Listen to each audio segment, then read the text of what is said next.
think about and act on what you can do to make connections by helping others. I have a yoga instructor who, like, when she's cueing a difficult pose and you're like dying, she'll say, if you can, you must.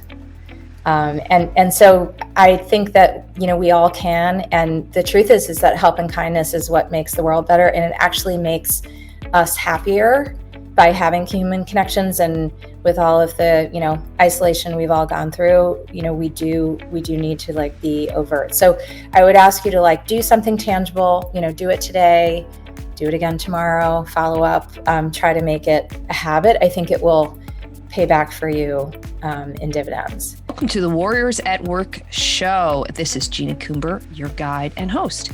This is a show for men and women in the workplace who want to move from the predictable to the potent. This is your weekly dose of inspiration with an edge. I talk with CEOs and shamans, sports marketing executives and therapists. All of us are like-minded thinkers and doers who tell stories, share wisdom, and challenge each other to have the best life possible inside and outside the office. Welcome to your Warrior Conversation. Hey everybody, it's Jeannie. Thank you so much for joining me here at Warriors at Work. We are wrapping up our series on networking and relationship building, and we are joined by a returning guest, Nancie McDonnell Ruder, who is the founder of Noetic Consultants. They have over 25 years of experience in marketing strategy, marketing training, branding, and consumer research. And in this conversation, you get a front row seat to how Nancie does this incredible magic in her work, in her life, what she really believes are the foundational principles of true relationship building and a way of being. She uses terms like help and kindness, and it's not just something that she says. She really actively believes it, exemplifies it, and she also gives us a lot of ideas around good practices in relationship building and networking. I am thrilled to bring to you this conversation. Enjoy.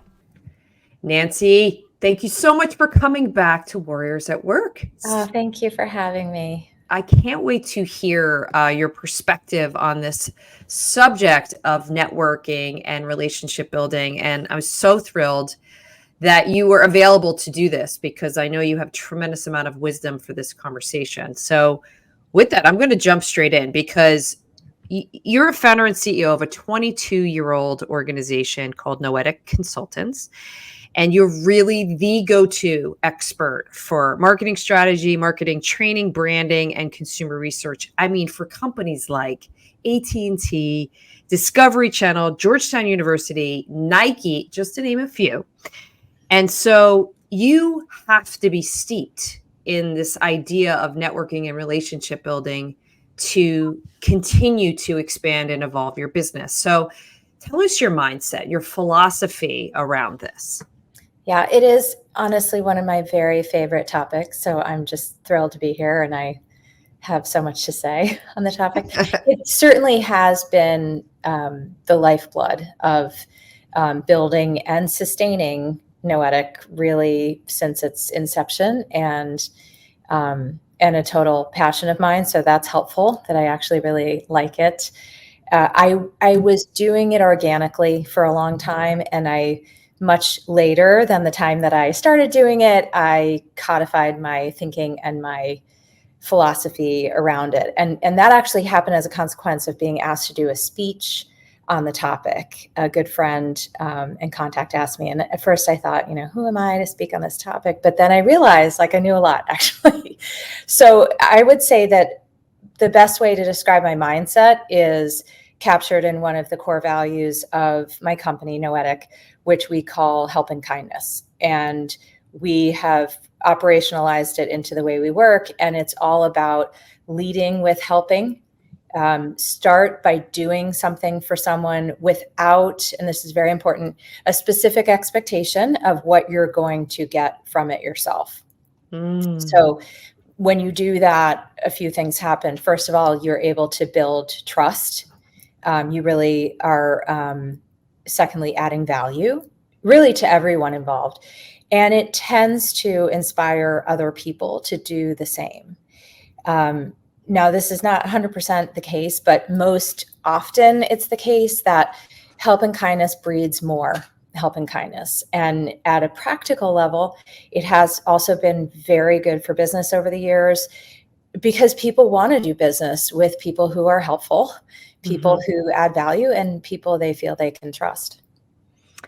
It's such a thoughtful way to approach it. And I'm curious, how do you teach that philosophy for people coming in to work at Noetic? Yeah, we talk a lot in terms of both the philosophy and then examples.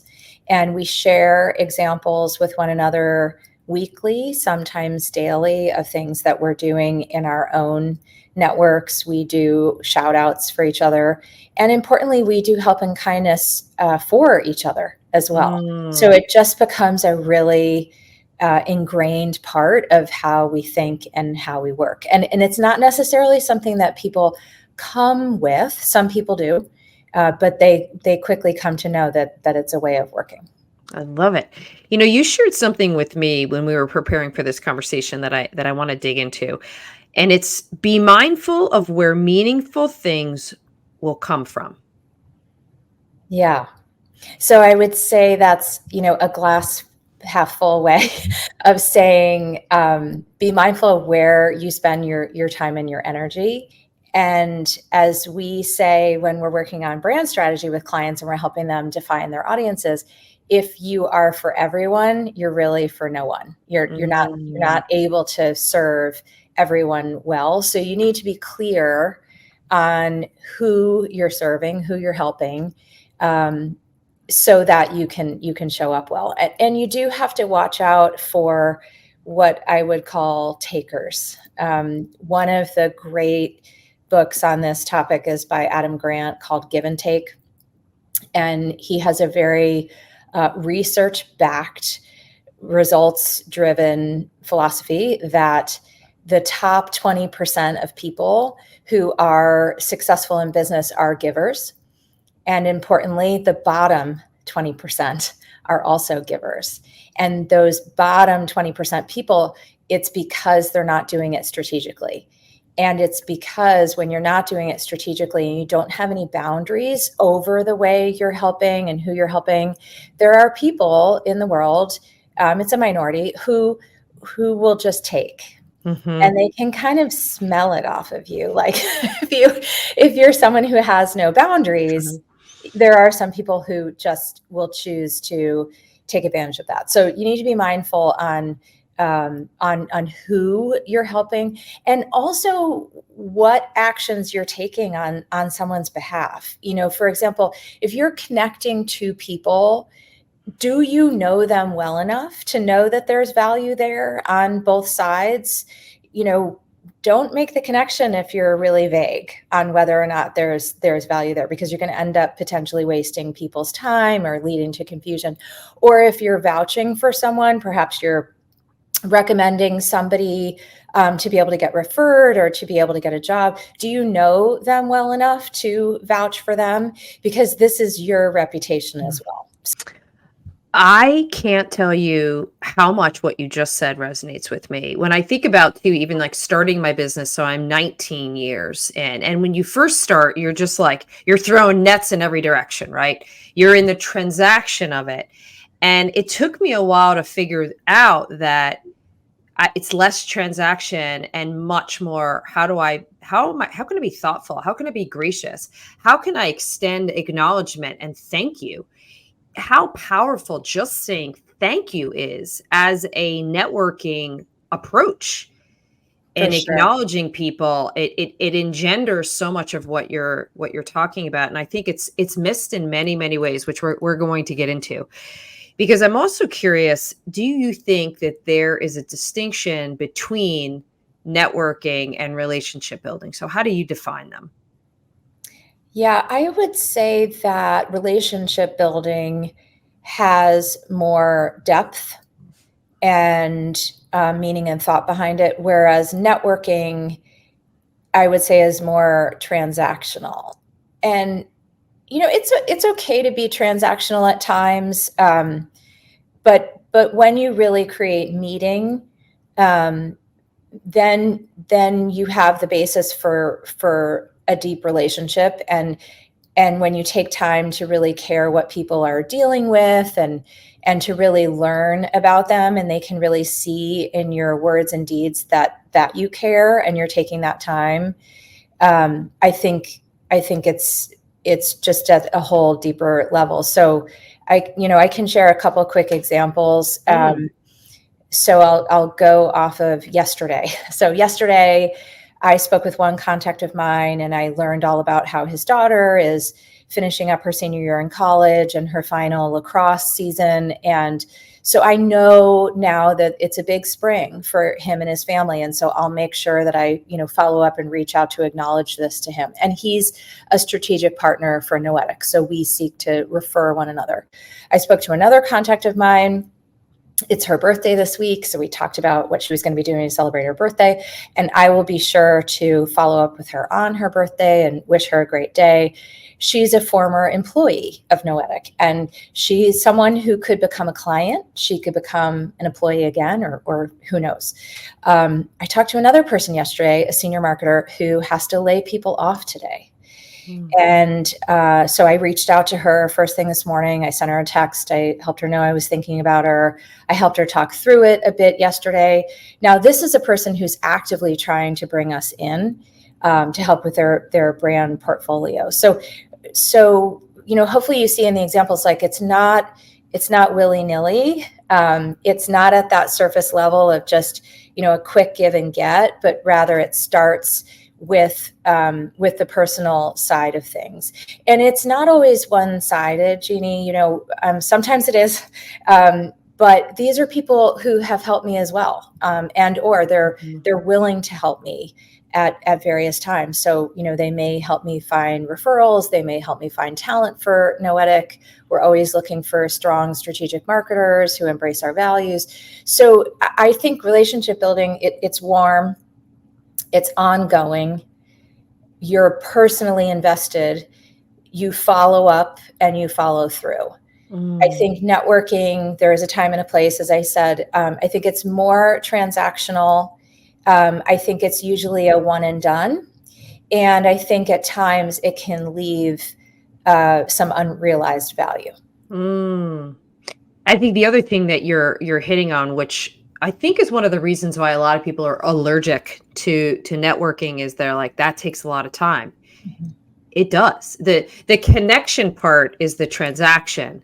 The what happens after you've made the connection is where the time, effort needs to be. And then again, the return on that time is really what could come in terms of growing your business, growing your brand, whatever it is you're looking to expand upon. And I think a lot of people miss how you do need to spend time on this the same way you're spending time on managing your budgets, your P&Ls, you're developing your teams, you're growing your customer base, whatever it is. This to me is like such a key function. And those examples that you just said are beautiful because they're totally complementary to what you're doing as leading an organization and building in a broader customer base and expanding whatever it is that's really important to you right now. And that's how it's time well spent. Because, yes. if you are, again, if you're clear on why you're doing what you're doing, then when you are taking a good chunk of time, you're doing it with intention. There's purpose behind it. But I also find that, some of the, follow-up, it doesn't take a lot of time. Mm-hmm. It can be pretty quick, but still meaningful. Yeah. So how do you evaluate the health and well-being of your network? At a strategic level, I am always looking at the people that I'm staying in close touch with. And I do look for, do people have a giving mentality? Or, are they takers? As Adam would say. Arthur Brooks has written some amazing books, and in one of his books, I think it's Strength to Strength, but I've read them all, so I'm not sure if I might be convoluting with another book. He talks about pruning and the importance of pruning relationships over time. And, it's maybe an awkward thing to say, but I do think it's important. Like spending time where time is well spent and not where it's not. And I think part of caring for the health and the well-being of your network is, analogous to how you care for the health and well-being of your body. And, making sure that you're really thinking about, like, what should I be doing more of and what should I be doing less of? And then at a practical level, I have, various systems that I use to make sure that I'm keeping the health there, paying attention to the people I'm trying to pay attention to. So calendar reminders, our CRM tool, I have my to-dos organized by day, week, month, and I'll have, various tasks in there. And I also sit quietly most every morning. I sit with myself and my coffee, and I give myself space, and I think about what people come to my mind and my heart, and who do I feel like needs an outreach that day. And that is also a key part, I think, of the health and the well-being. Oh my God. I did not know that about you. I love that. We have that in common. We've never ever talked about that, but I do the same. About that. We do the same thing. Yeah. I will often you and I are sisters from other mothers, because we're both from Jersey. Like we have a lot of commonality. We have the same spirit, I think. Yes, for well sure. said. Well said.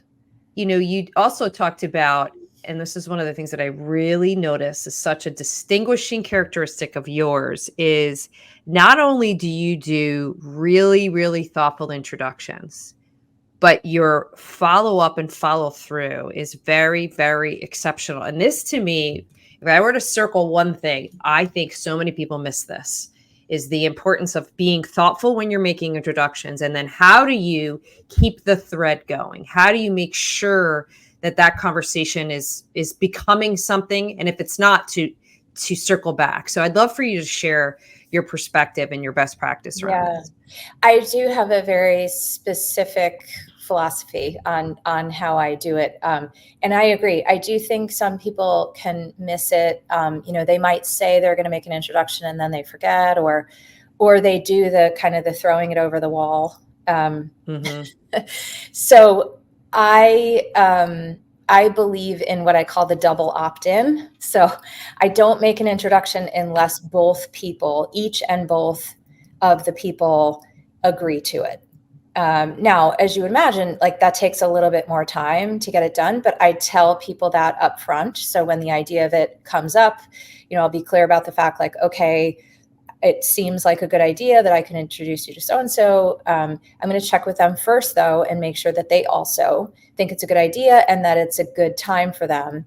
And then when I do the introduction, which is typically by email, sometimes it's by text, I will provide brief but hardworking background information on each and both people. And then I'll state as clearly as I can why I think they should connect.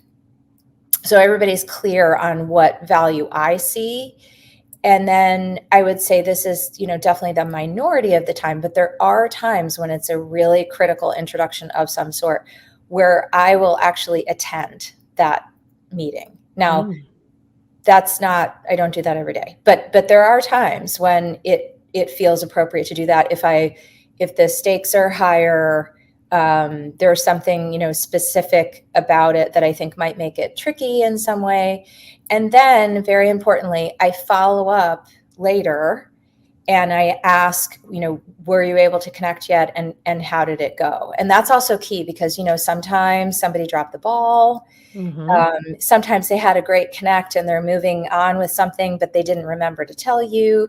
So I learn a lot from that follow-up. And it's also, it's reputational. Like if somebody ghosted on somebody, that affects everybody all around, including me. So, so that cadence and that follow through are also really key. Yeah. That, like I said, I think that's the biggest miss, is that once they're off or they're launched or whatever, even if it's like a referral opportunity is also another place. Yes, A lot of people miss absolutely. it. I've made the introduction, maybe it materialized in some work opportunities. And then to find out through other channels that it's turned into a work opportunity kind of makes me look like I'm not in sync. So I just love your whole approach to that. I also want to talk about your work with Georgetown University because there is a lot of people early career, and obviously we both know like this is not taught anywhere Right. that I know of anyway. We've both learned through Yeah. our work experiences. And so for anybody that's listening to this, that's maybe early stage career and they want to get better at this, what would you say? Yeah. The first thing that comes to my mind is that it can be as daunting for somebody later in career as it is Mm-hmm. early career, but certainly when you're at the beginning of the career, it's hard to know where to start and how to not get overwhelmed. So I recommend some specific steps to be able to get started and to ensure that you're going to have the strong start. So the first thing that I talk to people about, and of course I lead with brand, right?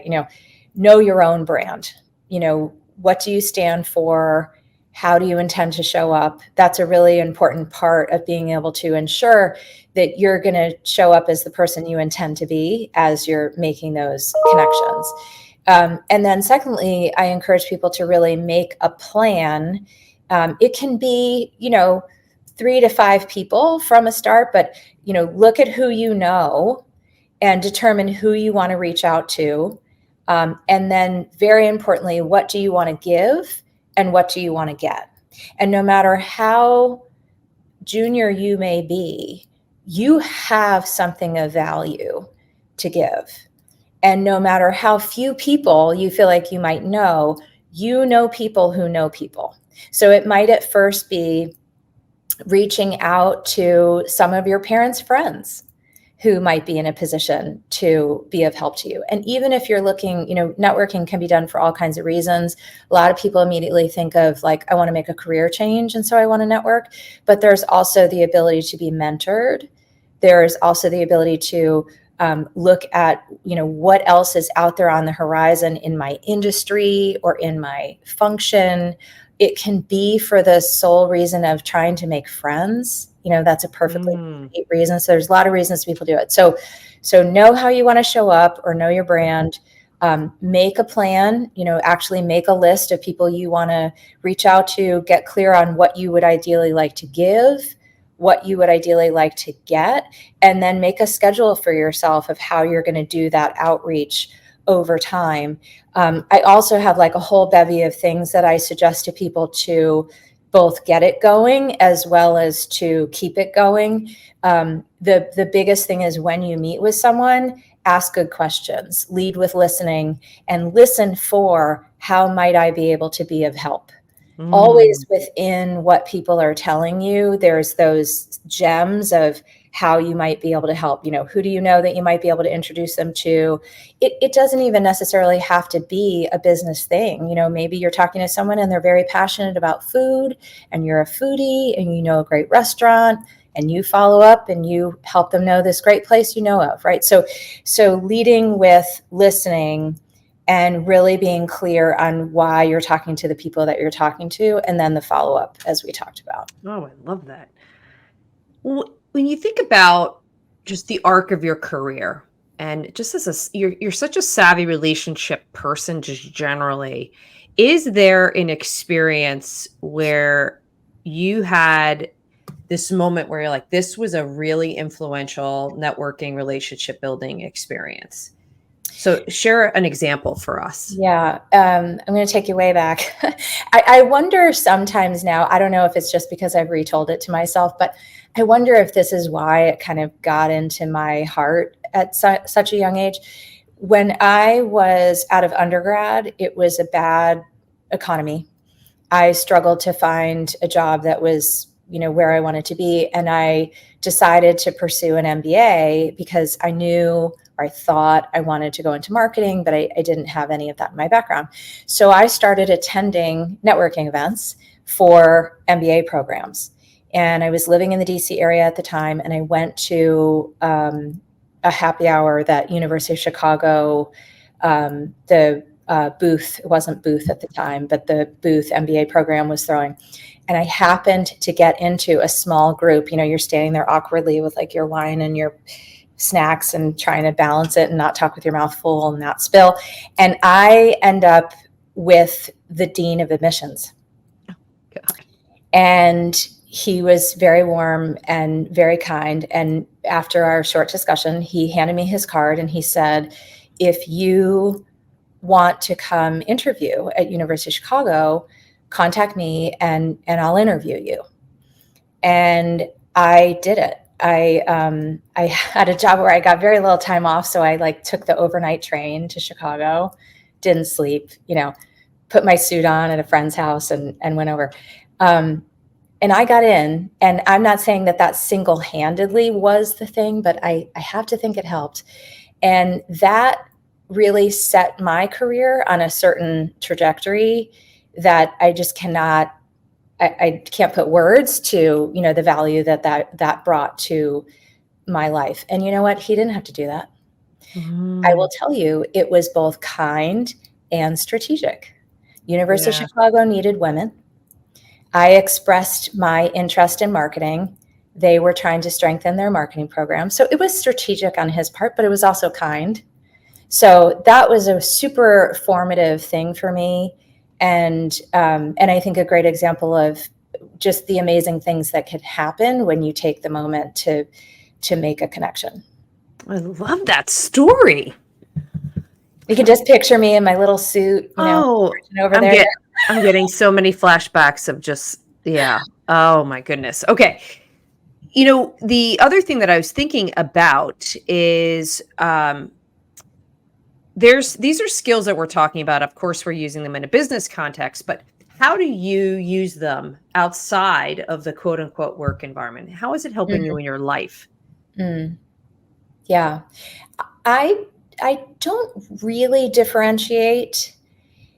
I guess I would say, you know, I really believe my purpose in being here, not to get like too existential on a Tuesday morning, but I really believe my purpose is to find ways to lift people up. And I do try to do that. I mean, I certainly don't get it right every time.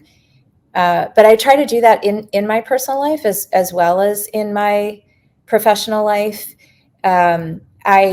I am like informally somewhat of a go-to person in a lot of ways in my personal life. You know, people will come to me for advice or because they know I make connections or for help. I mean, I'm as likely to extend something to a niece or nephew that as I am, you know, to someone in my work network. I also would say that I try to practice it just holistically. I also would say that I think it's helped me with rapport building as a life skill. Like at the end of the day, I am an introvert. I'm sort of an extroverted introvert, but I think it's helped me, you know, anytime I find myself in one of those situations where I don't know a lot of people and, you know, you feel a little awkward, I can use these skills that I have honed. So if I'm at a wedding or meeting a new neighbor or whatever it is, you know, I'll lead with questions and I'll look for ways that I can connect and be helpful. It's very helpful to be good at the inquiry when you're an introvert, because people love to expand and talk more about themselves. So I love that you do this. Another thing that we have in common. So here's my last question. So in the spirit of networking and being in service to the broader world that we both are, I often will use this technique when I'm closing out an executive coaching circle. And it's ask, offer, acknowledge. So what ask do you have of the Warriors at Work community? Yeah. So for people who are listening, thank you for listening. Jeannie, thanks you. Think about and act on what you can do to make connections by helping others. Mm. I have a yoga instructor who, like, when she's cueing a difficult pose and you're like dying, she'll say, if you can, you must. And so I think that, we all can. And the truth is that help and kindness is what makes the world better. And it actually makes us happier by having human connections. And with all of the, isolation we've all gone through, we do need to like be overt. So I would ask you to like do something tangible, do it today, do it again tomorrow, follow up, try to make it a habit. I think it will pay back for you in dividends. So that's my ask. And what about your offer? My offer. So my offer is that I have a book that it is geared to senior marketers. It's called How Senior Marketers Scale the Heights. And but even if you're not a senior marketer, there's a lot of guidance within that on making connections. And so that's something that people may want to check out for that purpose. Or if you are a marketer, you also may want to check it out for the other stuff it has in regards to marketing. So yeah, available on Amazon. Acknowledgement. Yeah, so I want to acknowledge a person in my network. His name is Danny Weiss. He is a dear friend and colleague, and he is someone I think is phenomenal at making connections. So thoughtful about how he does it, so passionate about how he does it. And he just goes that extra mile. I'm going to say extra mile and a half to make it warm and meaningful and relevant. So my acknowledge today is to my dear friend, Danny Weiss. Thank you for inspiring me to do more and more connecting. What a beautiful way to end our conversation. I What love a great that. question, Jeannie. I loved it. Thank you. And I want to acknowledge you for all the amazing gifts you're putting out into the world. And I'm so grateful that you carved out a half hour to talk to me. And I wish you all the best for everything that you're putting out into the world, and that it comes back to you tenfold. Right back at you, Jeannie. Thank you for joining me for another episode of the Warriors at Work show. If you are interested in learning more about what we do at the Warriors at Work show and platform, be sure to go over to my website, Jeannie Coomber, and subscribe to my monthly Warrior Playbook newsletter. I share everything that I'm up to month by month, as well as some lessons and insights that I've learned. I'm also interested in hearing any feedback you have about this conversation or future topics. So reach out to me directly on jc@jeanniecoomber.com or on LinkedIn. Be sure to tell your friends and your colleagues about this Warriors at Work conversation. Subscribe, review, and rate us. It's the best way to get this message out into the world. Be well.